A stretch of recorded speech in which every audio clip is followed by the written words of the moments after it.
Safer, sleeker, and more luxurious, Nissan's Rogue is all new for 2021. But is it enough to dethrone the current crossover king, Toyota's RAV4? Let's take a look.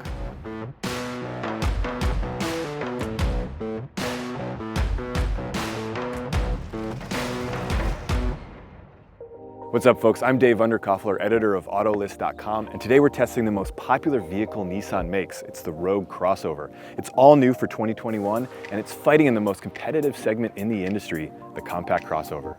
Its rivals include everything from the Honda CR-V, Chevy Equinox, Ford Escape, Subaru Forester, Jeep Cherokee and Compass, Hyundai Tucson, the list goes on and on. But at the top of that list is Toyota's ever-popular RAV4, the sales leader by a wide margin and one of the most popular vehicles on the market today. So this Rogue definitely has its work cut out for it. Are the changes and updates enough to take over that top spot, or will Toyota's RAV4 live on for another day? Let's go find out.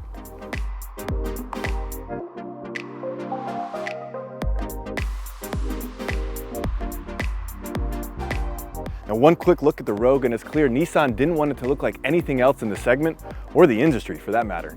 It has a bold style and presence that's more sophisticated and grown up than its predecessor. At the right angle, it even passes as a luxury crossover.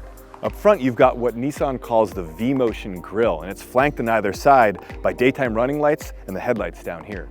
The sides and the rear end stand out less than the front, though there are some nice options for chrome trim and a black roof for an extra dash of style. Depending on which trim level you choose, the Rogue comes with either 17-inch, 18-inch, or 19-inch alloy wheels, all of which complement the Rogue's head-turning style. Now, in terms of size, this new Rogue has about the same wheelbase as its predecessor, but it's now about 1.5 inches shorter overall. Fortunately, that doesn't impact interior space, it just makes the car more maneuverable and gives it better handling. Now let's see what's under the hood. No matter which Rogue you choose, they all come with the same powertrain. That's a 2.5-liter, 4-cylinder engine that makes 181 horsepower and 181 pound-feet of torque.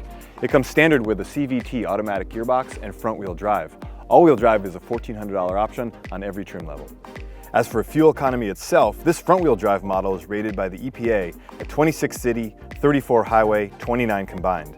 That's nearly identical to the previous Rogue, and it puts it a tick behind most of its key rivals. Now, one of the biggest downsides to this generation Rogue is it comes with this powertrain only.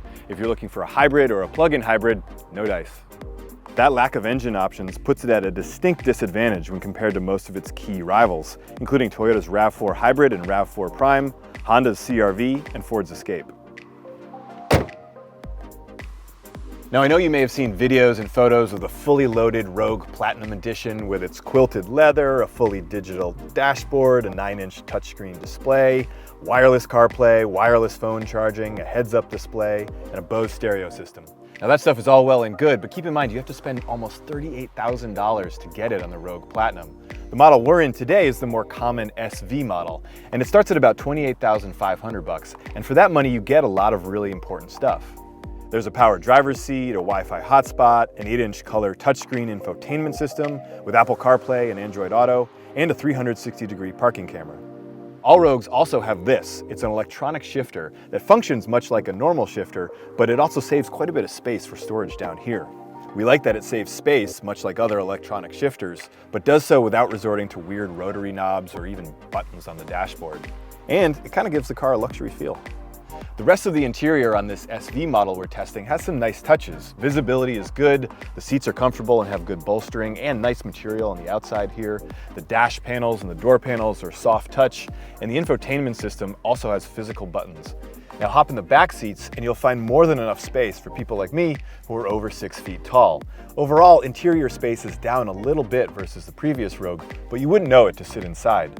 Also worth mentioning is that this is a 5-seater. The last generation did offer a third row in the back, but it wasn't that useful. There are 2 other cool features back here that are definitely family friendly. The first is that you can put a car seat in any of these 3 seats, and that's handy if you're like me and you have an 18-month-old who likes to sit in the middle.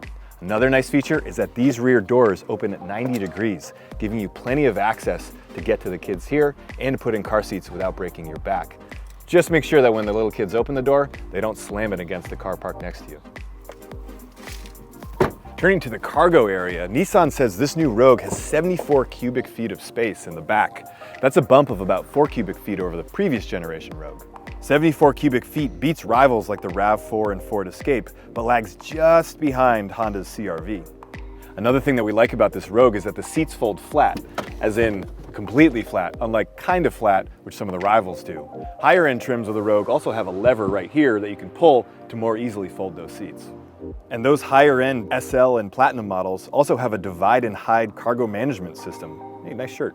And even a place for your milk. On the safety front, all Rogue models come standard with automatic emergency warning and braking with pedestrian detection, lane departure warning, blind spot warning, rear cross traffic alert, and rear automatic braking. The SV and SL models add Nissan's ProPilot Assist system, which includes adaptive cruise control with stop and go capability and lane keep assist.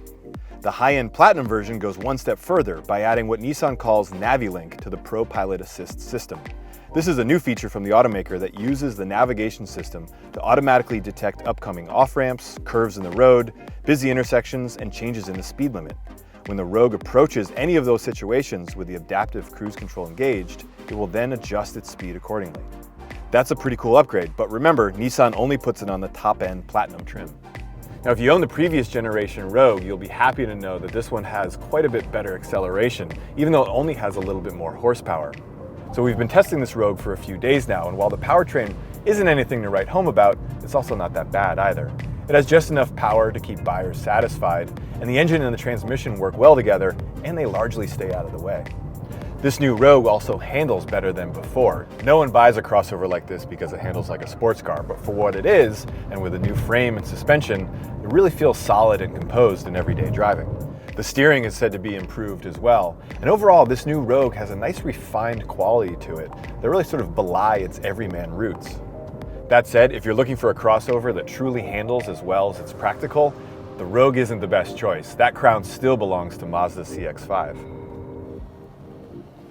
All right, so let's talk trims and pricing on this new Rogue. There are 4 trim levels. The base is the S, and it starts at about $27,000. Then there's this SV that we tested, which starts at about $28,500.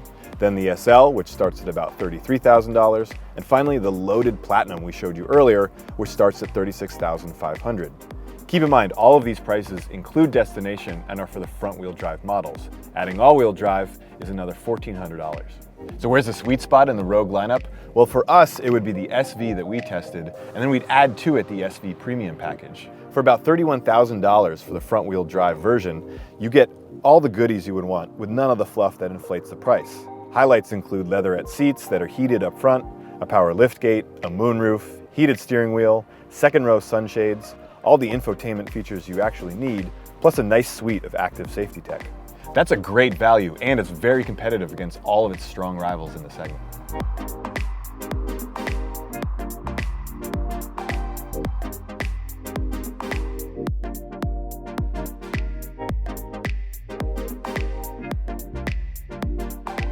All right guys, there you have it. Nissan's 2021 Rogue is sleeker, it's bolder, and it's safer, but is it enough to beat Toyota's RAV4? Let us know what you think in the comments. For Autolist.com, I'm Dave Underkoffler. We'll see you out there.